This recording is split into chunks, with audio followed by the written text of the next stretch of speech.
এক ব্যক্তির কাছ থেকে এক ব্যক্তি জমিন খরিদ করেছে। জমিন কেনার পরে মাপ ঝুঁক করে জমিন ক্রেতা বুঝে নিয়েছে, টাকা পয়সা লেনদেন পরিষ্কার হয়ে গেছে। জমিন খুঁড়ে চাষাবাদ করতে গিয়ে দেখে সেখানে একটা কলস ভর্তি স্বর্ণ পাওয়া গেছে। সুবহানাল্লাহ বলেন। যিনি কিনেছেন জমি তিনি বললেন, আমি তো জমিন কিনেছি, স্বর্ণ তো আমি কিনিনি। তিনি বিক্রেতার কাছে দৌড়ে গেলেন। তিনি বললেন, ভাই আপনার কাছ থেকে আমি জমিন কিনেছি, কিন্তু আপনি হয়তো জানেন না যে আপনার এত মূল্যবান সম্পদ রয়েছে মাটিতে, আমি তো এটা কিনি নাই, এই সম্পদ আমি নেব না। যিনি বিক্রি করেছেন তিনি বলেন যে না, আমি জমিন বিক্রি করেছি, মানে জমিনে যা আছে সব সহ বিক্রি করে দিয়েছি। বিক্রেতা বলে আমি নেব না, ক্রেতা বলে আমি নেব না, কারণ এই পৃথিবীতে কেউ যদি কারো সম্পদ নষ্ট করে কাল কিয়ামতের ময়দানে একটা একটা করে হিসাব চুকায় দেওয়া হবে। সাহাবায়ে কেরাম রাদিয়াল্লাহু তাআলা আনহুম আজমাইন বসে আছেন। আল্লাহর নবী প্রশ্ন করলেন, ও সাহাবীরা, আতাদরুনা মানিল মুফলিস, কোন ব্যক্তি একেবারে নিঃস্ব অসহায়, সেই ব্যক্তির পরিচয় কি তোমরা জানো? সাহাবায়ে কেরাম বললেন, আল্লাযী লা দিনার ওয়ালা দিরহামা, যার টাকা পয়সা নাই, দিনার দিরহাম নাই, সেই তো নিঃস্ব অসহায়। নবীজি বললেন, জবাব সঠিক হলো না। সাহাবীরা বললেন, ফাল্লাহু ওয়া রাসূলুহু আলাম, জবাব যদি সঠিক না হয়ে থাকে তাহলে আল্লাহ এবং তার রাসূলই ভালো জানেন। আল্লাহ নবী বললেন, শোনো, একজন ইমানদার ব্যক্তি কিয়ামতের ময়দানে রাজুলুন ইয়াতি ইয়াউমাল কিয়ামাতি বিসসালাতি ওয়াজ যাকাতি ওয়াল হাজ্জি, কিয়ামতের ময়দানে এক ব্যক্তি নামাজের সওয়াব নিয়ে আল্লাহর দরবারে দাঁড়াবে, রোজার সওয়াব নিয়ে দাঁড়াবে, হজের সওয়াব নিয়ে দাঁড়াবে। এত সওয়াবের পাহাড় নিয়ে দাঁড়িয়ে যাওয়ার পর কিছু মানুষ চতুর্পাঠ থেকে দাঁড়িয়ে বলবে, রব্বুল আলামিন, এই লোকটা জমিনের মধ্যে যখন ছিল ক্ষমতার অপব্যবহার করে আমার জমি দখল করে নিয়েছিল। কেউ বলবে আমার টাকা মেরে দিয়েছিল, কেউ বলবে সে আমাকে মান সম্মান নষ্ট করে দিয়েছিল, পেশি শক্তির কারণে সে আমার অধিকার বঞ্চিত করেছে। এই যে আপনাদের চেয়ারম্যান সাহেব বললেন, বিগত সরকারের আমলে তাকে র্যাবে উঠিয়ে নিয়েছে ক্রস ফায়ার দেওয়ার জন্য। ক্ষমতাকে অপব্যবহার করে স্বৈরাচারী জালেম যে কত মানুষকে শেষ করেছে তার হিসাব একদিন আল্লাহর কাছে দিতে হবে। কথা ঠিক না? বেড়ে জুড়ে বলো। পেশি শক্তি ব্যবহার করে যারা মানুষকে কষ্ট দিয়েছে, আলেমদের উপর টর্চার করেছে, নির্যাতন চালিয়েছে, মানুষকে মৌলবাদ জঙ্গিবাদ বলে ক্রস ফায়ার দিয়েছে, ফাঁসির মঞ্চে উঠিয়ে দিয়েছে, আল্লাহর কসম বিচার একদিন আল্লাহর আদালতে হবে।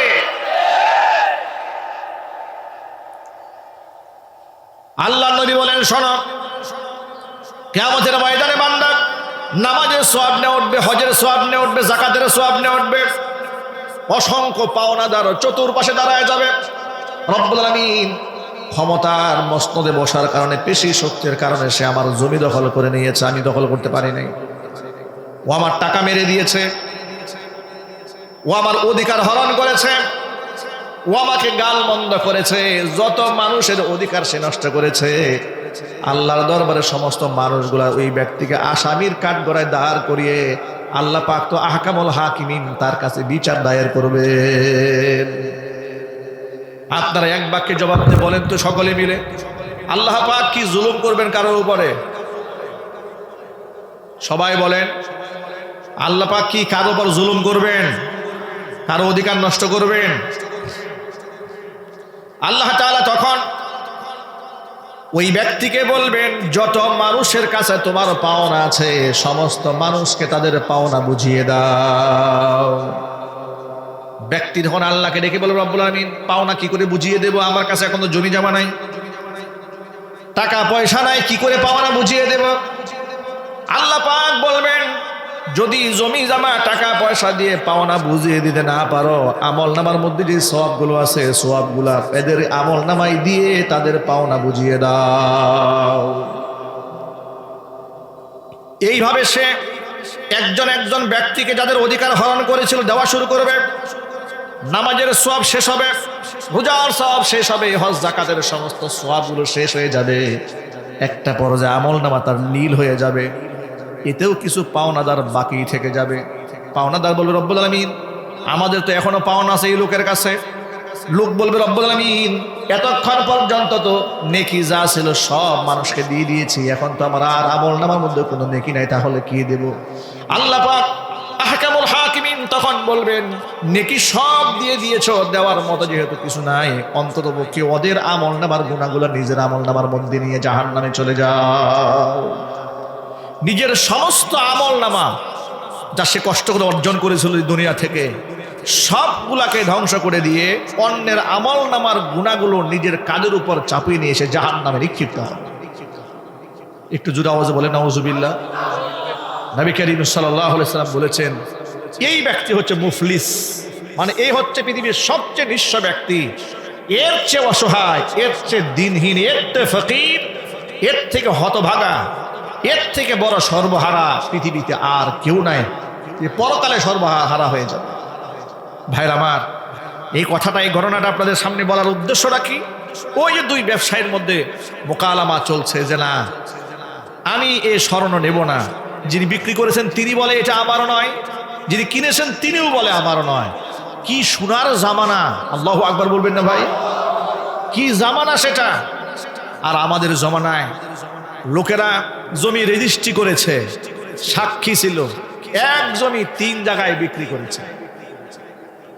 কথা বলে না কেন?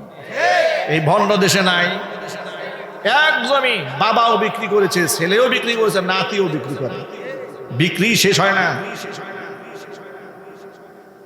এমনকি জমিন একজনের দখল করে আছে আরেকজনের, কথা বলেন ঠিক না ভাই? ঠিক। চুক্তি সই হয়ে গেছে, চুক্তি সই হওয়ার পরে আরেকজনে 5 লাখ টাকা বেশি বলেছে, এর চুক্তি ক্যান্সেল করে দিয়ে তার সাথে লেনাদেনা করে। এমন ঠকবাজ ব্যবসায়ী জমিনে আছে না নাই? আহারে, গত শুক্রবারে 10:30টায় একটা ধাক্কা যদি আল্লাহ পাক আমাদেরকে ভালো করে দিত, আমাদের সারা জীবনের স্বপ্ন সাত, আমাদের এত স্বপ্ন, আমরা এত কিছু করব, সব নিমিষেই শেষ হয়ে যেত। ঠিক কিনা যদি বলেন ভাই? আমি মসজিদে জুমার প্রস্তুতি নিয়ে গোসল করে বের হয়েছি, বিল্ডিং এরকম দুলতেছে, আর শুধু পড়ছিলাম লা হাওলা ওয়ালা কুওয়াতা ইল্লা বিল্লাহ। আমি লা হাওলা পড়ছিলাম আর ইন্না লিল্লাহ পড়ছিলাম, দৌড় দেই নাই। কারণ ভাই দৌড় দিয়ে যাবো কই? বলেন আপনারা, আমরা দৌড় দিয়ে কোথায় পালাবো? আমরা এই পৃথিবী ছেড়ে পালাবার কোনো জায়গা আছে ভাই? না, জায়গা নাই তো। দৌড়ে কোথায় যাব? আল্লাহর কাছে শুধু সাহায্য চাইলাম, আর লা হাওলা ওয়ালা কুওয়াতা ইল্লা বিল্লাহ পড়লাম আর ইন্না লিল্লাহ পড়লাম। নিশ্চিত ধরে নিলাম আল্লাহ পাক যদি রক্ষা করেন এখানেই রক্ষা করবেন, আর আল্লাহ যদি ভাগ্যে খারাপ কিছু লিখে রাখেন আমি দৌড়িয়ে আল্লাহর শাস্তি থেকে বাঁচতে পারবো না। ঠিক কিনা জুড়ে বলে? শুধু আল্লাহর কাছে দোয়া করলাম, আল্লাহ আস্তাগফিরুল্লাহ, লা হাওলা ওয়ালা কুওয়াতা ইল্লা বিল্লাহ, ইন্না লিল্লাহি ওয়া ইন্না ইলাইহি রাজিউন, বারবার পড়তেছি। ভাইরা আমার, এগুলো আল্লাহর পক্ষ থেকে আমাদের জন্য সতর্কবাণী। আল্লাহর পক্ষ থেকে মাঝে মাঝে এগুলো আল্লাহ পাক দেন যাতে করে বান্দা তওবা করে আল্লাহর দিকে ফিরে আসতে পারে। আল্লাহ পাক যেন আমাদের তওবাকে মঞ্জুর করেন, হুজুরে কোন আমিন। দুই ব্যবসায়ীর মধ্যে যুদ্ধ চলছে, বাক যুদ্ধ চলছে। একজনে বলে এটা আপনার স্বর্ণ, আপনি নিয়ে না, আপনার কাছে জমিন কিনেছি, স্বর্ণ কিনি নাই। উনি বলে না না না, আমি জমি সব সহ বিক্রি করে দিয়েছি। একজনের সম্পদ আরেকজনের নেব না। দুইজনে ঝগড়া করতে করতে বিচারকের কাছে গিয়েছে, এই স্বর্ণের মালিকানা কার, এটা নিয়ে ফয়সালা করতে গেছে। সুবহানাল্লাহ, কি সোনার মানুষ ছিলেন তারা। তারাও মানুষ, আমরাও মানুষ। ঠিক না বেঠিক যদি বলেন? তারাও মানুষ, আমরাও মানুষ। এখন বিচারক কি ফয়সালা করেছে শোনেন। বিচারক মাঝখানে, ক্রেতা বলছে স্বর্ণ আমার নয়, বিক্রেতা বলছে আমার নয়। এখন উভয়ের মধ্যে দ্বন্দ্ব লেগেছে। এই সোনার মানুষদের এই সোনার আচরণ দেখে বিচারক বিমুগ্ধ নয়নে উভয়ের দিকে তাকিয়ে আছে। এরপরে জিজ্ঞেস করলো, আচ্ছা তোমাদের ঘরে কোনো ছেলে মেয়ে আছে? একজনে বললো হ্যাঁ আমার ঘরে একটা বিবাহের উপযুক্ত মেয়ে আছে। তোমার ঘরে ছেলে আছে? বলে হ্যাঁ আছে। আচ্ছা ঠিক আছে, কেউ স্বর্ণ নিতে চাও না? বলে আমরা কেউ নিতে চাই না। তাহলে এক কাজ করো, তোমার ছেলে তোমার মেয়ে দুজনকে বিয়ে দিয়ে দাও, আর এই বিবাহের মধ্যে এই যে টাকাটা আছে এই টাকাগুলো সব এই বিবাহের মধ্যে খরচ করে দাও। একটু জোরে আওয়াজে বলেন আল্লাহু আকবার। মানে কেউ তো নিল না, আবার কেউ বঞ্চিত হলো না। ভাইরা, তারাও ব্যবসায়ী ছিলেন, আমরাও ব্যবসায়ী। ইমাম বুখারী রাহমাতুল্লাহি আলাইহি তার কিতাবের মধ্যে এসেছে তিনি পৈতৃক সূত্রে বিশাল বড় ব্যবসার মালিকানা পেয়েছিলেন। এই পৃথিবীর মধ্যে শ্রেষ্ঠতম মুহাদ্দিস ইমাম বুখারী রাহমাতুল্লাহি আলাইহি, আল্লাহর ওলি। তার কাছ থেকে কিছু লোকেরা কিছু মালামাল কিনতে এসেছেন। লোকদের সাথে তিনি মনে মনে কমিটমেন্ট করেছেন যে এই পণ্যটা যদি 5,000 টাকা বলে তাহলে তাদেরকে দিয়ে দেব। কিন্তু ক্রেতা মণ্ডলী যারা ছিলেন দাম কনফার্ম না করে তারা চলে গেলেন, বলে গেলেন 2 দিন পরে আপনাকে আমরা কনফার্ম জানাবো। লোকেরা চলে যাওয়ার পরে আরেক দল ক্রেতা এসেছে। ওই পণ্যের দাম ইমাম বুখারীর কাছে 10,000 টাকা বলেছে। 10,000 টাকা বলার পরে ইমাম বুখারী বলেন, না, এটা তোমাদেরকে দেওয়া হবে না। কেন দেওয়া হবে না? যে আমার সাথে একজনের আত্মিকভাবে কমিটমেন্ট হয়েছে। হুজুর, আত্মিকভাবে কমিটমেন্ট কেমন হয়? বলে, আমি মনে মনে নিয়ত করেছিলাম তিনি 5,000 টাকা বললেই দিয়ে দেবেন, আর তারা আমার কাছে 2 দিন সময় নিয়েছে, সুতরাং আপনি এখন 10,000 টাকা বললে এটা আমি আপনাকে দেব না। আল্লাহু আকবার বলবেন না ভাই? আমি বলি না যে এটা শরীয়ত, এটা তো সর্বোচ্চ তাকওয়াটা। তিনি যদি এখানে 10,000 টাকা বিক্রি করতেন তিনি আল্লাহর কাছে আসামি হতেন না, কারণ তার সাথে কোনো কমিটমেন্ট হয় নাই। উনি বললেন যে আমার মনের সাথে নিজের একটা কমিটমেন্ট হয়েছে, আমার আত্মার সাথে, নফসের সাথে, যে আমি মনে মনে স্থির করেছিলাম তাকে 5,000 টাকায় বিক্রি করব। কিন্তু আপনি তো 10,000 টাকা বলেছেন, আর সে 2 দিন সময় নিয়েছে, তাকে আমি এই যে 5,000 টাকায় দিব। ঠিক তাই করেছেন। 10,000 টাকা যারা বলেছেন দেননি, 5,000 টাকার মূল্যে পূর্বের ক্রেতার কাছেই বিক্রি করেছেন। এটা জোরে আওয়াজ বলে আল্লাহু আকবার। তারাও ব্যবসায়ী, আমরাও ব্যবসায়ী। কত পার্থক্য আমাদের মধ্যে। এই যে আমার হাতে ঘড়ি দেখতে পাচ্ছেন, একটা ঘড়ি, এই ঘড়ি আমি মোটামুটি ছোটবেলা থেকে হাতে ঘড়ি পরি। এটা আমার একটা শখ, পছন্দ, প্রয়োজন, সবই বলতে পারি। উত্তরাতে নর্থ টাওয়ারে এক ঘড়ির দোকানে ঢুকেছি। নর্মালি আমি দাম দর করি না, সাধারণত ফেস ভ্যালু আছে, সবাই চিনে, আমার সাথে কেউ প্রতারণাও করে না, ধোঁকাবাজিও করে না। দোকানদার আমাকে দেখে বলছে, হুজুর আপনি আসছেন, বসেন। কফি খাওয়ালো।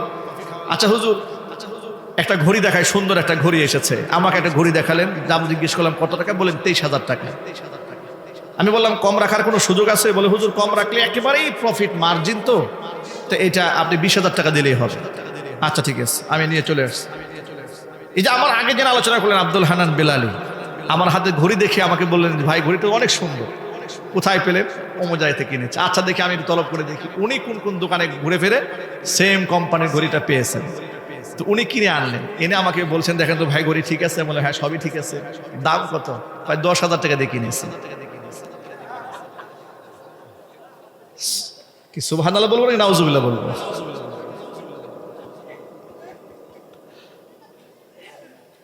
এটা হচ্ছে আমার সাথে ঘটে যাওয়া বিষয়।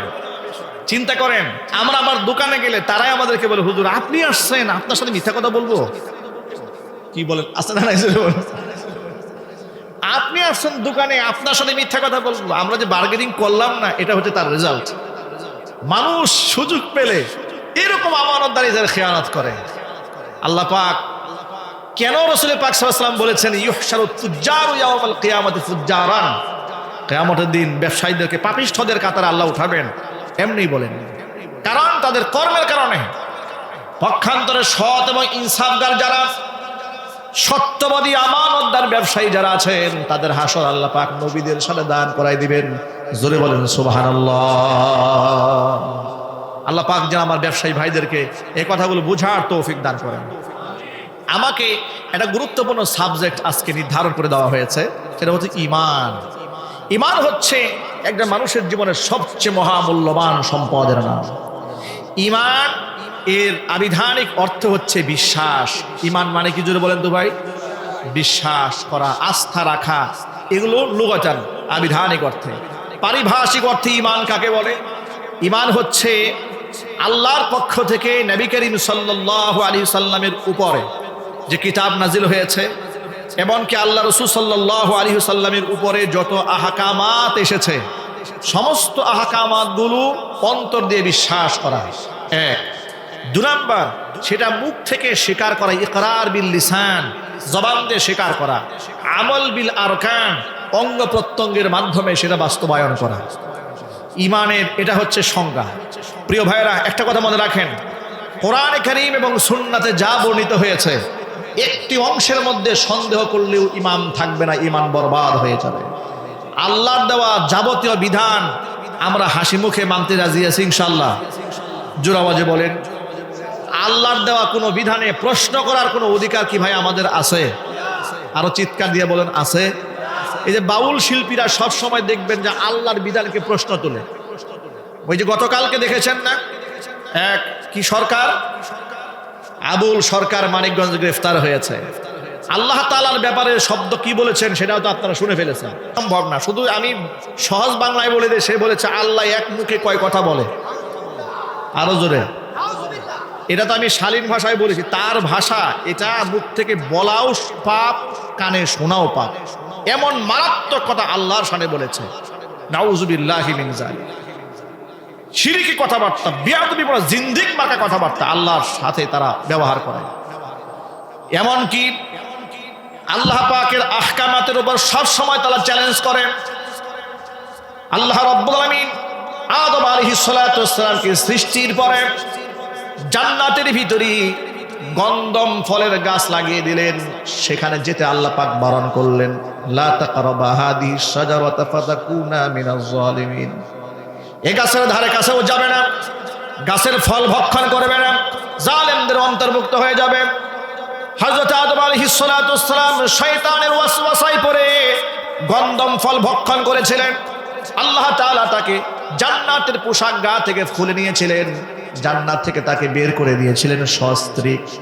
এবার এই আবুল সরকাররা বলে, আল্লাহ তুমি নিজেই জান্নাত বানালে, আদম আলাইহিস সালামকে সেখানে ঢুকালে, আবার নিজে গন্ধম ফল খাওয়ালে, আবার নিজে গন্ধম ফল খাওয়ার কারণে আদমকে তুমি আসামি কেন বানালে? জোরে কোন নাউযুবিল্লাহ।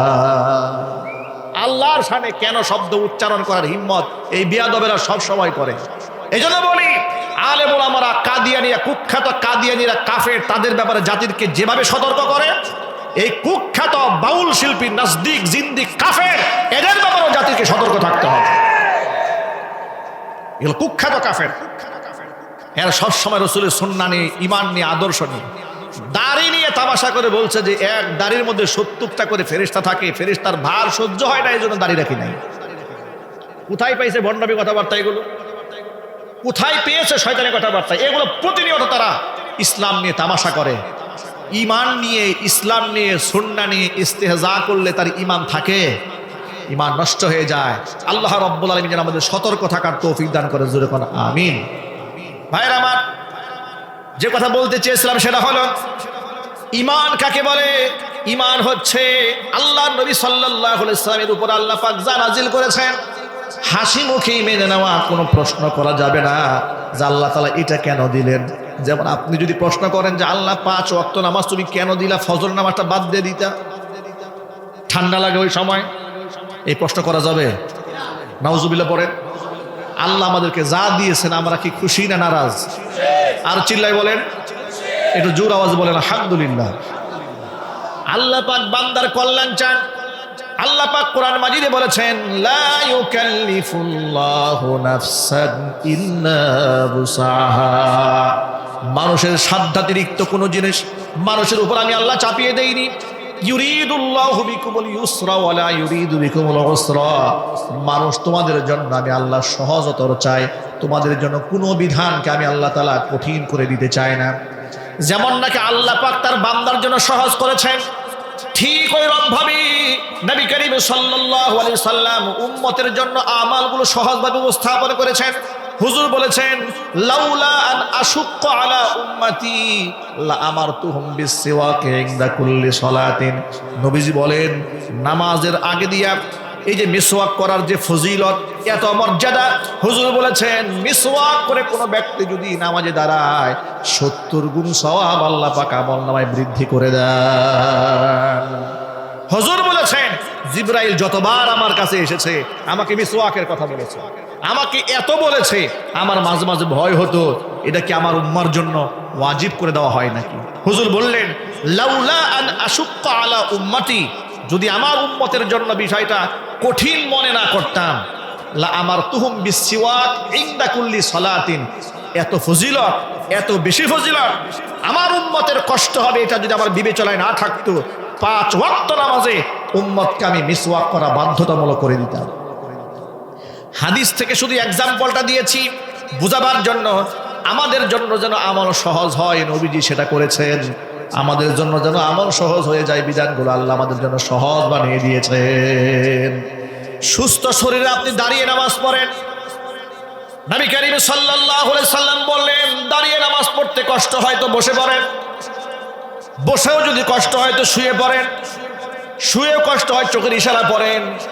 আপনার মস্তিষ্ক যতক্ষণ পর্যন্ত কাজ করে ততক্ষণ পর্যন্ত আপনি সালাত আদায় করেন, কিন্তু খবরদার কোনো ক্রমে আপনি আল্লাহকে ভুলে যাবেন না। আল্লাহ পাক কি জুলুম করলেন না সহজ করলেন? জোরে বলেন ভাই। এরপরে আপনার ওযু করা, এটা নামাজের জন্য ফরজ, জরুরি।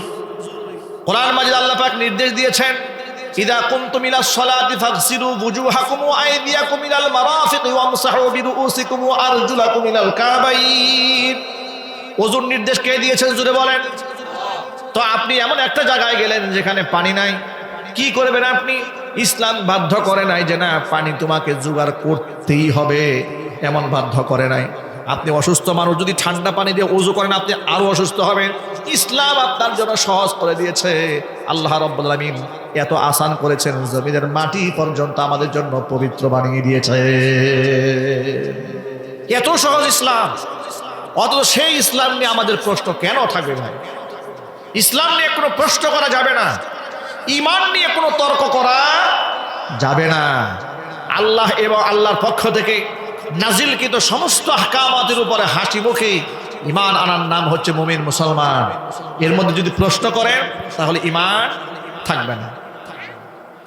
ঈমানের জন্য সবচেয়ে বড় উদাহরণ হচ্ছে আল্লাহর নবী সাহাবীরা।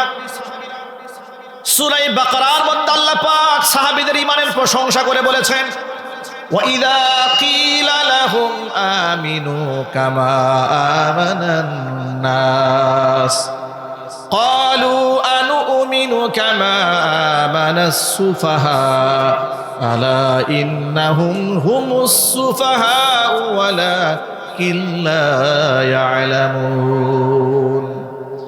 মদিনাতে ইহুদিদেরকে অথবা মুনাফিকদেরকে যখন বলা হতো ঈমান আনো সেইভাবে যেভাবে সাহাবীরা ঈমান এনেছে, তখন তারা বলতো আনুমিনু কামা আমানাস সুফাহা, এই সমস্ত বোকা সাহাবীরা যেভাবে ঈমান এনেছে আমরা কি সেইভাবে ঈমান আনবো নাকি?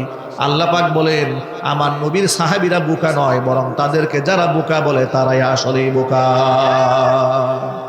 ঈমানদারেরা কখনো বোকা হতে পারে না। আল্লাহর নবীর সাহাবীদেরকে আল্লাহ রাব্বুল আলামিন তাদের ঈমানকে ঈমানের মানদণ্ড বানিয়ে দিয়েছেন। তার কারণটা শোনেন, সাহাবীদের ঈমানটা কেমন নিরঙ্কুশ ঈমান ছিল। খুযাইমা ইবনে সাবিত রাদিয়াল্লাহু তাআলা আনহু রাস্তা দিয়ে হেরে যায়, এমন সময় শুনতে পেলেন আল্লাহর নবীর সাথে এক ইহুদির সাথে বাকবিতণ্ডা হচ্ছে। ইহুদি বলছেন, ও মুহাম্মদ, আপনার কাছে কিছু টাকা পাওনা ছিল। হুজুর বলে সেই টাকা আমি পরিশোধ করে দিয়েছি। ইহুদি বলেন দাও নাই, হুজুর বলেন দিয়েছি। এই যে বাকবিতণ্ডা চলছে, এরই ফাঁকে হুজুর বললেন মাইয়া সাদুলি, কি আমার পক্ষে সাক্ষী দেবে? কারণ যখন তোমাকে টাকা পরিশোধ করে দিয়েছিলাম আমার হাতে কোনো সাক্ষী ছিল না। এই কথা শোনার পরে খুযাইমা ইবনে সাবিত দাঁড়িয়ে বললেন, আনা আশহাদু লাকা ইয়া রাসূলুল্লাহ, হে আল্লাহর রাসূল, আপনার পক্ষে আমি খুযাইমা সাক্ষী দেব আপনি ইহুদির টাকাটা দিয়ে দিয়েছেন। হুজুর বললেন, না খুযাইমা, তুমি কিভাবে সাক্ষী দেবে? আমি যখন তার সাথে লেনদেন করেছিলাম তখন তুমি আমার সাথে ছিলে না। খুযাইমা ইবনে সাবিত বলে, ইয়া রাসূলুল্লাহ, আমরা অসংখ্য মূর্তির সামনে সেজদা দিতাম, আপনি বলেছেন এগুলো আমাদের মাবুদ নয়, আমাদের মাবুদ আল্লাহ। মাবুদকে জোরে বলেন। আমরা সব ভুলে গিয়ে এক আল্লাহকে না দেখে বিশ্বাস করি। আপনি বলেছেন কবর আযাব আছে, পুলসিরাত আছে, মিজান আছে, আলামে বারজাখ আছে, আমলনামার হিসাব দেওয়া হবে, এত কিছু আপনি বলেছেন, সব বিশ্বাস করে নিয়েছে। জান্নাত আছে, জাহান্নাম আছে, কিছু চোখে দেখি নাই। অথচ না দেখে শুধু আপনার মুখের কথা শুনে এত বড় বড় বিষয়ে যদি সাক্ষী হতে পারি, ইহুদির সামান্য কয়েকটা টাকা আপনি ফিরিয়ে দিয়েছেন আর আপনার নিজের মুখ থেকে বলেছেন ওই কথাটা আমি নিজের কানে শুনেছি, কেন আপনার পক্ষে সাক্ষী দিতে পারবো না? খুযাইমা ইবনে সাবিত রাদিয়াল্লাহু তাআলা আনহুর যুক্তি শুনে আল্লাহর নবী বড্ড খুশি হয়ে গেলেন, ঘোষণা দিয়ে দিলেন, ও সাহাবীরা শোনো, ইসলামী নীতিমালা অনুযায়ী যেখানে মাত্র 2 জন পুরুষের সাক্ষীর প্রয়োজন হয়, সেই জায়গায় যদি আজকের পর থেকে আমার খুযাইমা বিচার ব্যবস্থাপনার কোনো এক জায়গায় গিয়ে একজন সাক্ষী দেয়, অন্য দুইজন সাহাবীর সাক্ষীর বরাবর একজনে হয়ে যাবে। ভাইরা আমার, সাহাবায়ে কেরাম হুজুরের কথার উপরে কোনো ইশকাল রাখতেন না, প্রশ্ন তুলতেন না। কোরআন মাজিদের সূরা আহজাবের 36 নম্বর আয়াতে আল্লাহ তাআলা বলেছেন, ওয়ামা কানা লিমুমিনিন ওয়ালা মুমিনাতিন ইযা কাদাল্লাহু ওয়া রাসূলুহু আমরা আন ইয়াকুনা লাহুমুল খিয়ারাতু মিন আমরিহিম ওয়া মান ইয়াসিল্লাহা ওয়া রাসূলাহু ফাকাদ দাল্লা দালালাম মুবিনা। আল্লাহ তাআলা বলেন, ইযা কাদাল্লাহু ওয়া রাসূলুহু আমরা, কোন বিষয়ে যদি আমি আল্লাহ কিংবা আমার রাসূল যদি মতামত দিয়ে ফেলে, সিদ্ধান্ত দিয়ে ফেলে, রায় ঘোষণা করে ফেলে, তাহলে সেই ব্যাপারে পৃথিবীর কোনো ইমানদার বান্দা বান্দির নিজস্ব মন এবং মন্তব্য ব্যক্ত করার কোনো অধিকার নাই। কে বলছেন এই কথা? আল্লাহ নামটা মহব্বতে বলেন, আরো জোরে বলুন। আল্লাহ বলছেন, ওয়ামা কানা লিল মুমিনিন ওয়ালা মুমিনাতিন, কোন ইমানদারের জন্য এটা অনুমতি নেই। ওয়ালা মুমিনাতিন, কোন নারী ইমানদারের জন্য অনুমতি নেই। মুমিন মুমিনা কারোর জন্য এই সুযোগই নাই। ইযা কাদাল্লাহু ওয়া রাসূলুহু আমরা, যদি আমি আল্লাহ আমার রাসূল যদি কোনো ব্যাপারে সিদ্ধান্ত দিয়ে ফেলে, তাহলে সেই ক্ষেত্রে ইমানদারের পক্ষ থেকে মতামত দেওয়ার কোনো সুযোগ নাই। তাদের কাজ হচ্ছে শুধু মেনে নেওয়া। যদি আমি আল্লাহ এবং আমার রাসূলের সিদ্ধান্তকে কেউ প্রত্যাখ্যান করে, মাইয়াসিল্লাহ ওয়া রাসূলা ফাকাদ দাল্লা দালালাম মুবিনা, সেই ব্যক্তি সুস্পষ্ট গোমরাহ হয়ে যাবে। নবী করিম সাল্লাল্লাহু আলাইহি ওয়াসাল্লামের একজন সাহাবী, নাম তার জুলাইবিব রাদিয়াল্লাহু তাআলা আনহু। কালো মানুষ ছিলেন, মর্যাদা অনেক বেশি। কত বেশি? আল্লাহর নবী বলেন, আমি জুলাইবিব আমি রাসূলের। সুবহানাল্লাহ বলবেন না? আচ্ছা, এর চেয়ে বড় পাওয়া আর কিছু আছে? রাসূল বলেন যে জুলাইবিব আমার, আমি রাসূল জুলাইবিবের। কত বড় কথা এটা! কালো মানুষ, টাকা পয়সা নাই, ধন সম্পদ নাই, ফ্যামিলি স্ট্রাকচারও ভালো না, একদম দুর্বল, কিন্তু ইমান বড় শক্তিশালী। এই জুলাইবিব একদিন রাসূলের সামনে এলেন, এসে বলছেন, হে আল্লাহ রাসূল, আপনি যে জান্নাতের হুরের কথা বলেন, যে মানুষ মারা গেলে যদি বেহেশতবাসী হয় পুরুষের 70টা করে আল্লাহ পাক হুর দেবেন, তো আমার মতো নগণ্য বান্দা যদি আমি মরে জান্নাতবাসী হই, আল্লাহ কি আমাকে হুর দেবেন? হুজুর তো বুঝতে পেরেছেন জুলাইবিবের মনোভাবটা কি। জুলাইবিব নিজেকে এত নগণ্য কেন মনে করছে হুজুর বুঝতে পেরেছেন। নবী এবার জুলাইবিবকে প্রশ্ন করছেন, হাল্লা তাতাজাওয়াজ ইয়া জুলাইবিব, ও জুলাইবিব তুমি বিবাহ করো না কেন? জুলাইবিব বললেন, নবীজি আমি বিবাহ করব, আমার মতো কালো মানুষ, অর্থহীন মানুষকে কে বিবাহ করবে? নবী এবার জুলাইবিবের দায়িত্বভার নিজের কাঁধে নিয়ে নিলেন, তাকে বিবাহ করানোর জন্য নিজে দায়িত্ব নিয়ে নিলেন।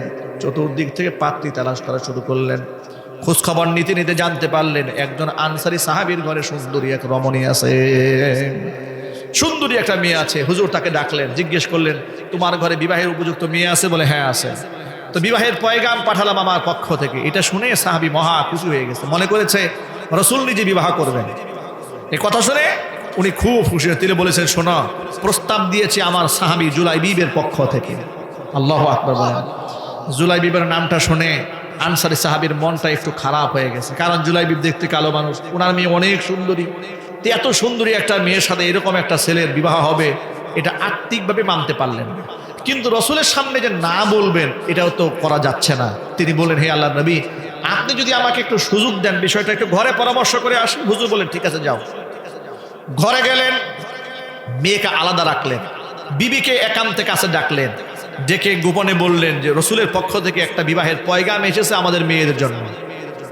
কে দিয়েছে প্রস্তাব, কি জন্য দিয়েছে, বিস্তারিত জানলেন। যখন জুলাইবিবের কথা শুনেছে, মেয়ের মার মনটা খারাপ হয়ে গেছে। এখন মেয়ের মা এবং মেয়ের বাবা দুজনে মিলে সিদ্ধান্ত নিয়েছে যে না, এটা অ্যাকসেপ্ট করা যাবে না, এটা স্কিপ করতে হবে, বাদ দিতে হবে। তবে এটা বাদ কি করে দেওয়া যায়, আপনি রাসূলের কাছে গিয়ে বলেন যে আমাদের মেয়ের কাছে প্রস্তাবটা দিয়েছিলাম, মেয়ে এটা অ্যাকসেপ্ট করে নাই। কারণ ইসলামে নারীদের মতামতের বিরাট একটা প্রাধান্য আছে। কি বলেন, আছে না? আরো জোরে বলেন। ইসলামে নারীদের মতামতের অনেক অনেক বড় প্রাধান্য। এই যে দেখবেন যখন আমরা আগ পড়াতে যাই, কোথাও বিবাহ পড়াতে যাই, আগে আমরা মেয়েদের কাছ থেকে ইজিন নিয়ে আসি। ছেলের ইজিন আগে নেই না। কার পক্ষ থেকে নেই? আগে মেয়ের পক্ষ থেকে ইজিন নেওয়া হয়। আরেকটা, এই ক্ষেত্রে যেহেতু প্রসঙ্গক্রমে আলোচনাটা এসেছে, একটা ভুল ভাঙিয়ে দিই এই ভর মজলিসে। আমাদের দেশে প্রচলিত উকিল বাবা উকিল মা প্রথা আছে, গাজীপুরে নাই, নুরুন এলাকায় নাই, আরো জোরে বলেন। উকিল বাবা বানিয়ে একবার নিজের আপন বাবার মতো পর্দাহীন ভাবে দেখা সাক্ষাৎ লেনা দেনা উঠা বসা করে। এটা কি বাস্তব না অবাস্তব?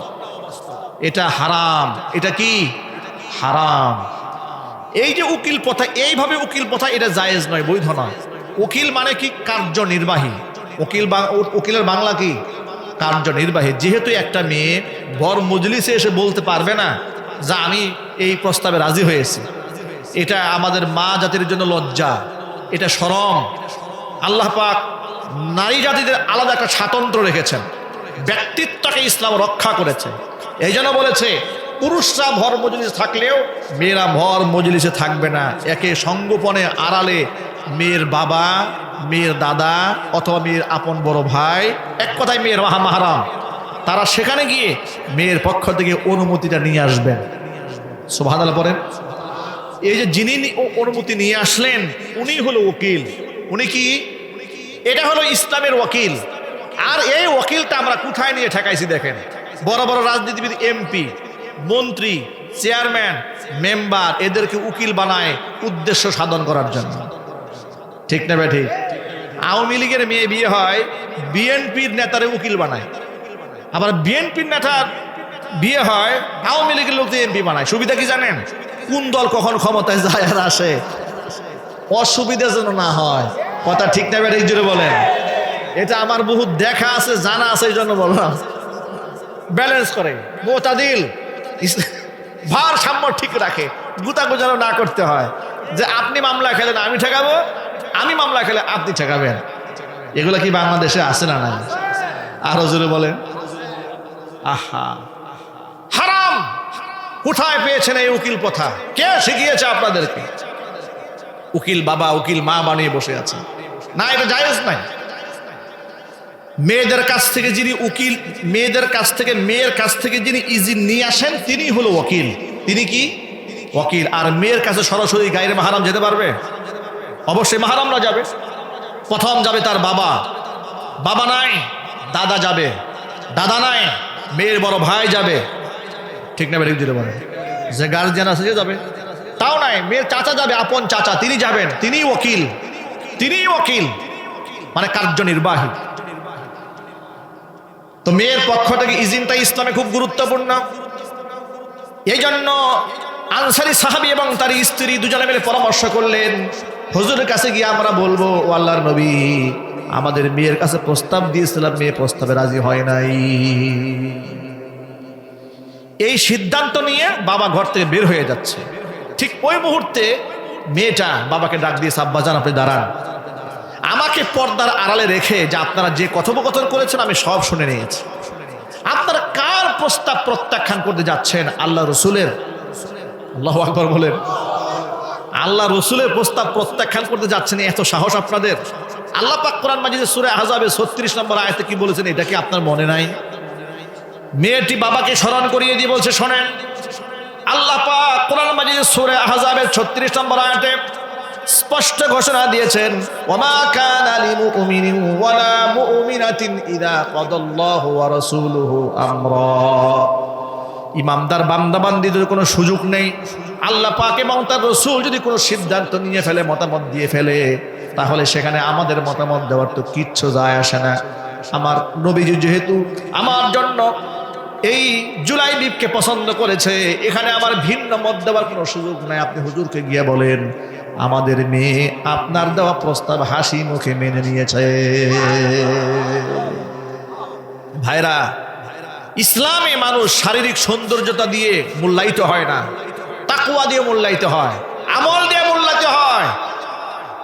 শুধু নারী এই জন্য মর্যাদা হয় না, শুধু পুরুষ এই জন্য মর্যাদা বাড়ে না, কমে না।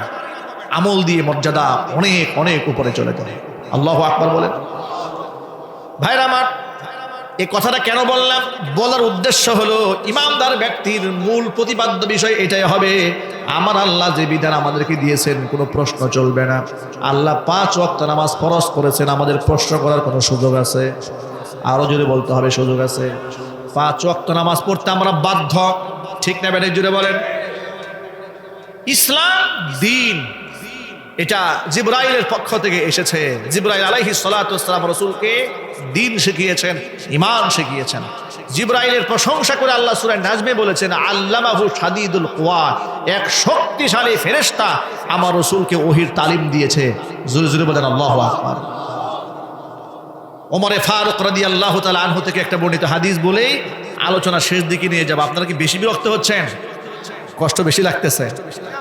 ওমর রাদিয়াল্লাহু তাআলা আনহু বলছেন, আন ওমর ইবনুল খাত্তাব রাদিয়াল্লাহু তাআলা আনহু আন্নাহু قال কুন্না জুলুসান বাইনামা নাহনু জুলুসুন ইনদা রাসূলিল্লাহি সাল্লাল্লাহু আলাইহি ওয়াসাল্লাম, আমরা রাসূলের পাশে একদিন বসেছিলাম, ঠিক ওই মুহূর্তে ইদ তলা আলাইনা রাজুলুন শাদীদু বায়াদিস সিয়াবি, এমন সময় একজন ব্যক্তি এলেন ধবধবে সাদা পোশাক পরে, শাদীদু সাওয়াদি শারি, মাথার চুলগুলো আসলে একেবারেই কুচকুচে কালো, মাথার চুলটা একদম কুচকুচে কালো, গায়ের জামাটা ধবধবে সাদা। এক ব্যক্তি এলো, আসার পরে কি করেছে?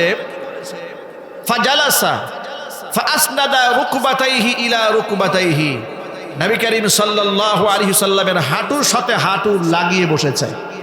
এই যে নামাজের সুরতে আমরা বসি না, এই যে আমাদের চেয়ারম্যান সাহেব যে বসেছে, এরকম করে নামাজের সুরতে বসে একজনের হাঁটুর সাথে আরেকজনের হাঁটু লাগিয়ে দিয়েছেন। ওয়াওয়াদা কাফাইহি আলা ফাখিদাইহি, নিজের হাত, এই যে কাফন হাতের তালু, এটা তার উরুর মধ্যে রেখেছে। দৃশ্যটা একটু কল্পনা করেন। আচ্ছা আপনারা বলেন তো, রসুলের পায়ের সাথে পা লাগিয়ে বসার সাহস কারো আছে? আরো জোরে বলেন। সাহাবায়ে কেরাম তো আমাদের নবী ওযু করলে ওযুর পানি বরকতের জন্য গায়ে মাখার জন্য পাগল হয়ে যেতেন, এরকম শ্রদ্ধা করতেন, এত সম্মান করতেন, এত মহব্বত করতেন।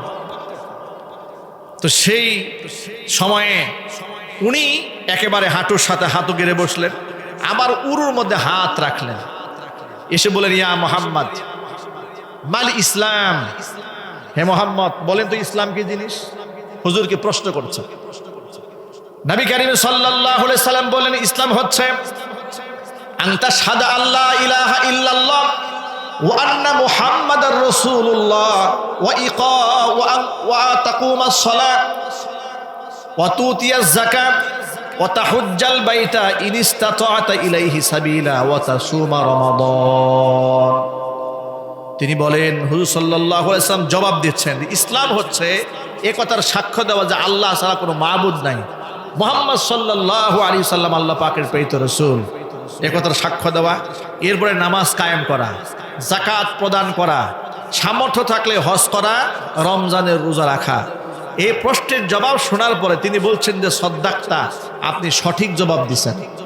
উমর রাদিয়াল্লাহু তাআলা আনহু বললেন, জামরা ফাআজিবনা লাহু, আমরা বড় অবাক হয়ে গেলাম, নিজেই ইয়াসআলুহু ওয়া ইউসাদ্দিকুহু, নিজে প্রশ্ন করে আবার সত্যায়ন করে। আবার জিজ্ঞেস করেন, বলেন তো মাল ঈমান, ঈমান কি জিনিস? নবীজি সাল্লাল্লাহু আলাইহি ওয়াসাল্লাম বললেন, ঈমান হচ্ছে তুমিনা বিল্লাহি ওয়া মালাইকাতিহি ওয়া কুতুবিহি ওয়া রুসুলিহি ওয়াল ইয়াউমিল আখিরি ওয়া আন তুমিনা বিল কদরি খাইরিহি ওয়া শাররিহি মিনাল্লাহ। ভাইরা আমার, নবীজি সাল্লাল্লাহু আলাইহি ওয়াসাল্লাম বলে, ঈমান হচ্ছে আল্লাহর উপর ঈমান, ওয়া মালাইকাতিহি, তার ফেরেশতা সময়ের উপর ঈমান, ওয়া কুতুবিহি, নাজিলকৃত কিতাবের উপর ঈমান, ওয়া রুসুলিহি, রাসূলগণের উপর ঈমান, ওয়াল কদরি খাইরিহি ওয়া শাররিহি, ভালো মন্দ সব ফয়সালা কার পক্ষ থেকে হয়? একটু জোরে আওয়াজে বলেন, আল্লাহর পক্ষ থেকে হয়। এটা শোনার পর তিনি বললেন যে সদ্দাক্তা, আপনি সঠিক উত্তর দিয়েছেন। একটু চিৎকার দেখুন, আল্লাহু আকবার। এখন ওমর রাদিয়াল্লাহু তাআলা আনহু বলছেন, আমরা শুনতেছি আর অবাক হচ্ছি, নিজে প্রশ্ন করে আবার উত্তর শুনে খুশি হয়ে বলে আপনি সঠিক বলছেন। সর্বশেষ বললেন, আচ্ছা বলেন তো, ক্বালা ফা আখবিরনি আনিল ইহসান, ইহসান কি জিনিস বলেন তো? রাসূল জবাব দিলেন, আন তা'বুদাল্লাহা কাআন্নাকা তারাহু ফা ইন লাম তাকুন তারাহু ফা ইন্নাহু ইয়ারাকা। এমন ভাবে তুমি আল্লাহর ইবাদত করবে যেন তুমি আল্লাহকে দেখতে পাচ্ছ। ফাইন লাম তাকুন তারাহু ফাইন্নাহু ইয়ারাকা, তোমার মনের মধ্যে যদি এমন ভাব না আসে যে আমি আল্লাহকে দেখতে পাচ্ছি, তাহলে মাথার মধ্যে অন্তরের মধ্যে এতটুকুন রাখবে যে স্বয়ং আল্লাহ পাক তোমাকে দেখতে পাচ্ছেন। জবাব দিলেন, সর্বশেষ প্রশ্ন করলেন, ক্বালা ফাআখবিরনি আনিস সাআ, এবার আপনি কিয়ামত সম্পর্কে বলেন। সাহাবায়ে কেরাম সব বসে আছে, শুনতেছে কি প্রশ্ন করেন আর হুজুর কি জবাব দেন। হুজুরকে প্রশ্ন করা হলো, বলেন কিয়ামত কবে কায়েম হবে?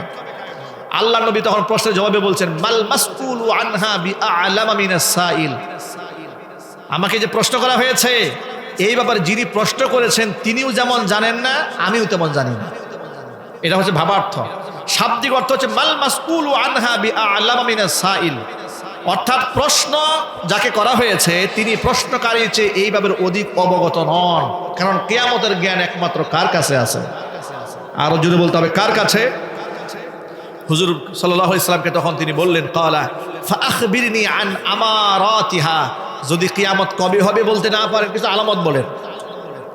এবার নবী সাল্লাল্লাহু আলাইহি সাল্লাম কিছু আলামত বললেন।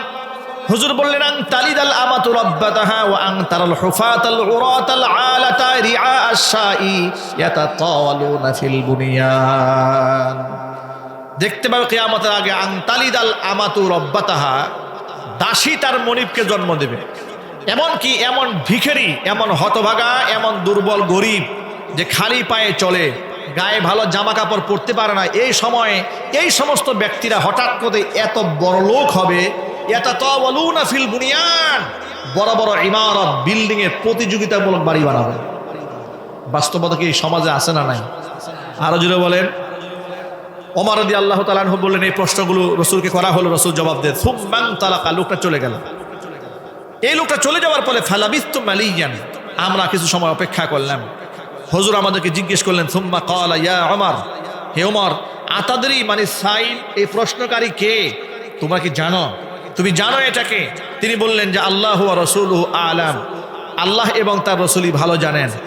তখন রাসূল সাল্লাল্লাহু আলাইহি ওয়াসাল্লাম জবাব দিয়ে বলেন, ক্বালা ফা ইন্নাহু জিবরিল আতাকুম ইউআল্লিমুকুম দীনাকুম, ইনি হচ্ছেন হযরত জিবরাইল আলাইহিস সালাতু ওয়াস সালাম, এসেছিলেন তোমাদেরকে দ্বীন শেখাবার জন্য। একটু জোরে বলতে হবে আল্লাহু আকবার। ইনি জিবরাইল মানুষের বেশে এসেছেন, এমন অবস্থায় যে মাথার চুলগুলা খুব কুচকুচে কালো, গায়ের জামাটা ধবধবে সাদা। সাহাবী উমর বলেন, লা ইউরা আলাইহি আসারুস সাফার, সে যে সফর করে দূর থেকে এসেছে তাও আমরা কোনো আলামত নাই। আবার ওয়ালা ইয়ারিফুহু আহাদুম মিন্না, আমাদের পক্ষ থেকে যে তারা কেউ চিনবে তাও চেনে না। এলাকা হলে তো আমরা চিনতে পারতাম, এলাকারও না, চেহারাও অপরিচিত, আবার দূর থেকে আসে কোনো আলামতও নাই, একদম স্বচ্ছ পরিষ্কার জামা পরে এসেছেন। হুজুর বললেন, আতাদরি মানি সাইল, কে জানোইনি? ক্বালা হাদা জিবরিল, ইনি হচ্ছেন সেই জিবরাইল। এসেছিলেন কেন? ইউআল্লিমুকুম দীনাকুম, তোমাদেরকে দ্বীন শেখাবার জন্য তিনি এসেছিলেন। হাদিসের এই আলোকে থেকে আমরা কয়েকটা বিষয় জানতে পারি। এক নাম্বার হচ্ছে, নবী করিম সাল্লাল্লাহু আলাইহি ওয়াসাল্লাম জিবরাইলের করা প্রশ্ন এবং তার পক্ষ থেকে দেওয়া জবাবকে উনি দ্বীন বললেন, যে জিবরাইল তোমাদেরকে দ্বীন শিখাতে এসেছেন। এই দ্বীন যা জমিনের মধ্যে প্রতিষ্ঠিত করার জন্য সাহাবায়ে কেরাম চেষ্টা করেছেন, নবীরা চেষ্টা করেছেন। সমস্ত নবীরা মানুষকে তাওহীদ শিখিয়েছেন, একাত্মবাদ শিখিয়েছেন, আল্লাহর কাছে জবাবদিহিতা শিখিয়েছেন। ঠিক না? বেরিয়ে জুড়ে বলেন, এই দিন সমাজের মধ্যে কায়েম থাকার দরকার আছে না নাই? আরো জুড়ে বলেন। এই বিশ্বাস যেন কোনো ঘাটতি না হয়। মনে রাখবেন, আমলে ঘাটতি হতে পারে, ইমানে যেন কোনো ঘাটতি না হয়। ইমান মজবুত রাখতে হবে।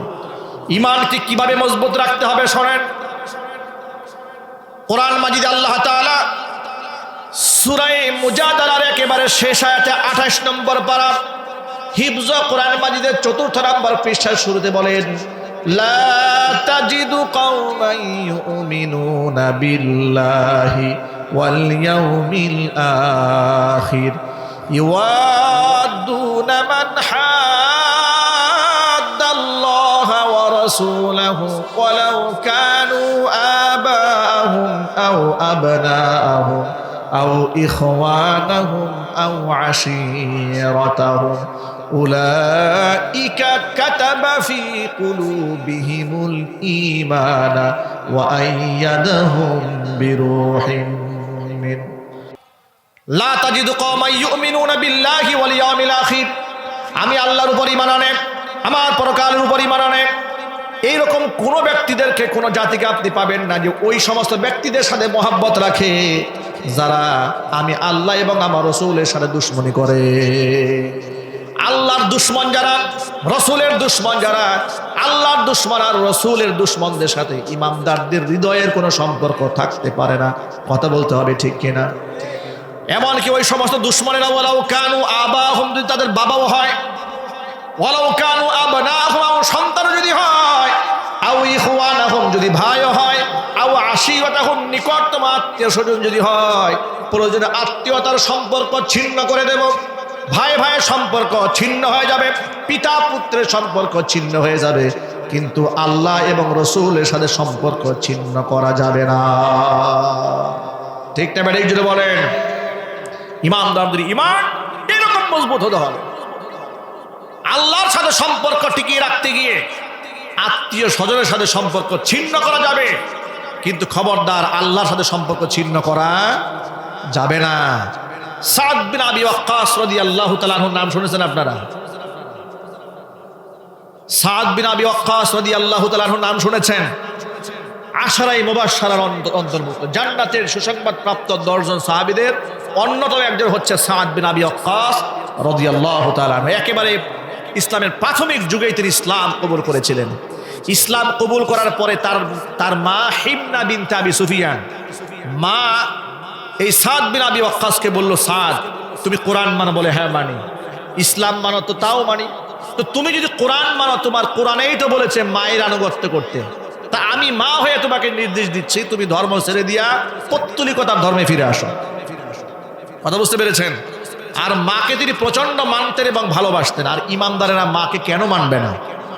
ইমামদারদের মনে রাখতে হবে, আমার মা যদি কাফির হয়, মুরতাদ হয়, মুশরিক হয়, আমি তার সাথে খারাপ ব্যবহার করব না। আল্লাহর কাছে তার জন্য দোয়া করব, তার কাছে তার জন্য হেদায়েত কামনা করব, কিন্তু বাবা মার হক অবশ্যই আমরা আদায় করব। আমরা বলি ইনশাআল্লাহ। সাদ বিন আবি ওয়াক্কাস রাদিয়াল্লাহু তাআলা আনহু আল্লাহর উপর ঈমান এনেছেন, ইসলাম ধর্ম গ্রহণ করেছেন। তার মা, তার প্রতি তার মারাত্মক দুর্বলতা ছিল। সেই মা ছেলেকে বলল, ছেলে আল্লাহ তো কোরআন শরীফের মধ্যে বলে দিয়েছেন মায়ের আনুগত্য করো, তাহলে আমি তোমাকে নির্দেশ প্রদান করছি তুমি এই ধর্ম ছেড়ে দাও। সাদ বিন আবি ওয়াক্কাস রাদিয়াল্লাহু তাআলা আনহু ঈমানের উপর অবিচল থাকলেন, মজবুত থাকলেন, এক চুল পরিমাণ ইমাম থেকে সরে গেলেন না। সন্তান যখন ইমাম থেকে সরে আসে না, তাকে ইমাম থেকে সরিয়ে আনার জন্য মা এবার একটা ভিন্ন কৌশল অবলম্বন করলেন। মা নতুন কৌশল অবলম্বন করে বললেন, ছেলে তুমি যদি পূর্বের ধর্মে ফিরে না আসো, তাহলে আজকে থেকে আমি অনশন শুরু করে দিলাম, খাবার খাবো না, পানিও পান করবো না। তুমি তোমার মাকে প্রচন্ড ভালোবাসো, তোমার মা তোমার চোখের সামনে খানা পিনা গ্রহণ না করে ছটফট ছটফট করতে করতে মরে যাবে, তুমি কি পছন্দ করবে? এমন কঠিন সম্মুখীন হলেন পরীক্ষা। দৌড়িয়ে আল্লাহ রসুলের কাছে বিষয়টা জানালেন, ইয়া রাসূলুল্লাহ, ইয়া হাবিবাল্লাহ, আমার মা অনশন ধর্মঘট চালু করেছে, আমার মা খাবার খায় না, পানিও পান করে না, কিন্তু আমি তো বড় অসহায় হয়ে পড়েছি, এখন আমার করণীয় কি? আল্লাহ তাআলা এই ব্যাপারে কোরআনে কারীমের আয়াত নাযিল করে দিলেন সূরা আনকাবুতের মধ্যে। আল্লাহ পাক বলে দিলেন, ওয়াসাইনাল ইনসানা বিওয়ালিদাইহি হামালাতুহু উম্মুহু ওয়াহানান আলা ওয়াহানি ওয়া ফিসালুহু ফি আমাইনি আনিশকুরলি ওয়া লিওয়ালিদাইকা ইলাইয়াল মাসীর। আমি মানুষদেরকে হুকুম করেছি মানুষ যেন বাপ মার সাথে ভালো আচরণ করে, কারণ তার মা কষ্টের পর কষ্ট সহ্য করে তাকে গর্ভে ধারণ করেছে, লম্বা সময় বুকের দুগ্ধ পান করে মা নিদারুণ কষ্ট করেছে। সুতরাং মায়ের হক, বাবার হক অবশ্যই আদায় করতে হবে। তবে মনে রেখো, ও ইন জাহাদাকা লিতুশরিকা বি, তোমার মা যদি তোমাকে বাধ্য করে, বল প্রয়োগ করে, প্রেসার ক্রিয়েট করে আমার সাথে শরীক স্থাপন করার জন্য, ফালা তুতিউহুমা, তাহলে এই ক্ষেত্রে বাপ মার আনুগত্য করা যাবে না। বাবা মার সব বৈধ আদেশ মানবা, কিন্তু অবৈধ আদেশ মানা যাবে না। কেন? শোনো, ইলাইয়া মারজিউকুম, আমার কাছে তোমাদের ফিরে আসতে হবে। ফাউনাব্বিউকুম বিমা কুনতুম তা'মালুন, তোমাদের কৃতকর্মের খবর আমি সেই দিন দিয়ে দিব। পূর্ণ আকারে কৃতকর্মের বিনিময় যেহেতু আমার কাছ থেকে তোমরা নিয়ে নেবে, সুতরাং বাপ মা যদি শিরকের কথা বলে শিরকের কথা শোনা যাবে না। সাদ বিন আবি ওয়াক্কাস রাদিয়াল্লাহু তাআলা আনহু কি ঘোষণা করেছিলেন জানেন? ও মা, তোমাকে তো আমি বড্ড ভালোবাসি, প্রচন্ড ভালোবাসি, কিন্তু আমি আমার আল্লাহকে কত ভালোবাসি তোমাকে বলবো? তুমি যদি আমার সামনে ছটফট করে এই অলসম ধর্মঘট করে একবার নাও, শতবার যদি তোমাকে আল্লাহ পাক জীবন দেন, শতবার যদি ছটফট করে তুমি মরে যাও, আর বারংবার আমাকে প্রেশার ক্রিয়েট করে ইমান থেকে বের হয়ে আসার জন্য, তোমার মৃত্যু, তোমার মরে যাওয়ার দৃশ্য আমি শতবার দেখে বরদাস্ত করতে পারবো, ইমান ছাড়তে পারবো না। আল্লাহু আকবার বলেন। এটা ইমান। আজকে আমরা ইমানের ব্যাপারে এত উদাসীন, এত গাফিল। কিছু টাকার জন্য আমরা ইমান বিক্রি করে দিই, কিছু ভোট কালেকশন করার জন্য আমরা ইমান বিক্রি করে দিই, কিছু ভোটের জন্য আমরা মূর্তির প্রশংসা করি, মূর্তির পূজায় গিয়ে দৌড়িয়ে যাই। ঠিক না ঠিক যেটা বলেন না? ইমান এক মহা দৌলত, ইমান হরণ হবে না। যদি ফাঁসের মঞ্চে উঠতে হয় তো তাতেও রাজি, টুকরা করে ফেলবেন তাতেও রাজি। ইমানের ব্যাপারে চুল পরিমাণ ছাড় দিতে আমরা রাজি নই, ঠিক কিনা? ইমানের পথে অবিচল থেকে আমার মরণ যেন হয়। ইমানের পথে অবিচল থেকে আমার মরণ যেন হয়। তোমারই কাছে মিনতি আমার, তোমারই কাছে মিনতি আমার, মহামহিম দয়াময়। ইমানের পথে অবিচল থেকে আমার মরণ যেন হয়। ইমানের পথে অবিচল থেকে আমার মরণ যেন হয়। প্রতিদিন মিথ্যে মুখোমুখি হই, বেদিন ফাসেকেরা করে হইচই। আজাজিলে সে গুমরাহি সুর গান করে তুলে মহময়। আজাজিলে সে গুমরাহি সুর গান করে তুলে মহময়। ইমানের পথে অবিচল থেকে আমার মরণ যেন হয়। ইমানের পথে অবিচল থেকে আমার মরণ যেন হয়। তোমারই কাছে মিনতি আমার, তোমারই কাছে মিনতি আমার, মহামহিম দয়াময়।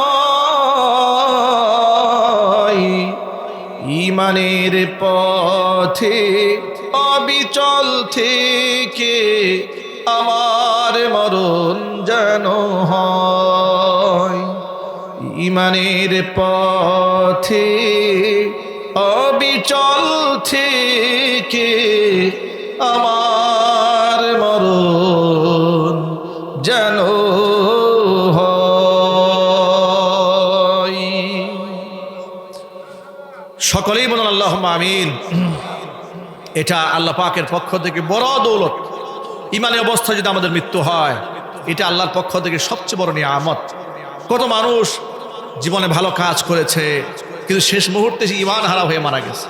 আবার কত মানুষ প্রাথমিক জীবনে খারাপ কাজ করেছে কিন্তু শেষ জীবনে এসে ভালো হয়ে আল্লাহর ওলি হয়ে ইমান নিয়ে মৃত্যুবরণ করেছে। ইন্নামাল আ'মালু বিল খাওয়াতিম, শেষ ভালো যার সব ভালো তার। বিগত জীবনে যা হয়েছে, আমরা ইমানের দাবি যা ছিল আমরা সেটা অনেকবার লঙ্ঘন করেছি।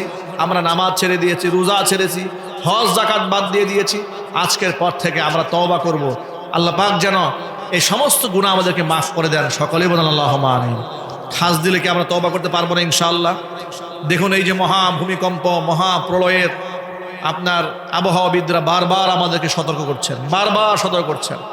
তা আমাদের তওবা করে ফিরে আসা উচিত। আমাদের গুনাহ যদি কমে যায় ইনশাআল্লাহ আল্লাহ আমাদেরকে দয়া করবেন, ঠিক কিনা? আমরা আল্লাহর কাছে মাফ চাই, আল্লাহ পাক যেন আমাদেরকে ক্ষমা করে দেন। ইমানের ব্যাপারে যে আলোচনাগুলো আপনাদের সামনে করেছি, আল্লাহ তাআলা সবার আগে আমাকে, আমার ভাইদেরকে, মা বোনদেরকে সকলকে আমল করার তৌফিক দান করুন। নরুন বাজারের ব্যবসায়ী বৃন্দরা এবং এলাকার সকল ভাই বোনেরা মিলে এই মাহফিলের আয়োজন করেন। তারা প্রত্যেক বছর আয়োজন করেন, প্রত্যেক বছর আরও সুন্দরভাবে তারা আঞ্জাম দিতে পারেন। এই ধারাবাহিকতা যেন আল্লাহ পাক কিয়ামত পর্যন্ত অব্যাহত রাখেন। আল্লাহ পাক এই সম্মেলনকে কেন্দ্র করে আল্লাহ পাক অত্র এলাকার সমস্ত মুর্দিগানের কবর আযাব মাফ করে দেন। মুরব্বীদের নেক হায়াত আল্লাহ তাআলা দারাজ করেন। দায়িত্বশীলদেরকে আল্লাহ রাব্বুল আলামিন কবুল করেন। যে কথাগুলো বললাম সবার আগে আল্লাহ তাআলা আমাকে, আমার ভাইদেরকে, মা বোনদেরকে আমল করার তৌফিক দান করেন। আমিন।